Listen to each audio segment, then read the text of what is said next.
जय शिवराय बांधवांनो, आपण काल गेलतो अंतरावरी सराटीला आणि मग हे भाऊ पातांत हे विजूभाऊ तारक यांचं लढ्यामध्ये मोठं योगदान आहे. मग त्याला शूटमध्ये घेतलं आणि मग आमचे मिरकर भाऊ सुदामबापा मुकणे, विजूदादा तारक म्हणजे पाटलाचे विशेष सहकारी.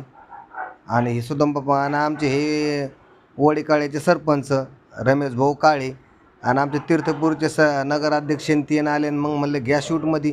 विजूदादा तारक, गणेश पाटील आमचे सगळे मावळे घेतले मग शूटमध्ये. काही विषय आहे का काही. पुढे भेटले आमच्या गावगाडा भिलुराव पाटील, अरविंदराव धाडे, गणेशराव मुळे, मी स्वतः सुदामबापा मुकणे, आमचे रामप्रसाद भाऊ मुळे, साबळे पाटील. आणि मग काय आमच्या शूटमध्ये हे बी आले. सुदामबापानं आता लावला होता गॉगल आणि गणेशरावना गॉगलचा सध्या फंडा आलेला आहे. आणि मग आमची मुलूक मैदानी तोप गंगाधर नाना काळकुटे आणि सतीश भाऊ कदम. काही विषय का. अरविंदराव पुन्हा आले आणि आमचे पवार भाऊ बोले गावचे. घेतलं शूट बीटमध्ये अंतरावली सराटी लावलं. म्हणलं विशेष म्हणजे काय ध्यानात राहावं.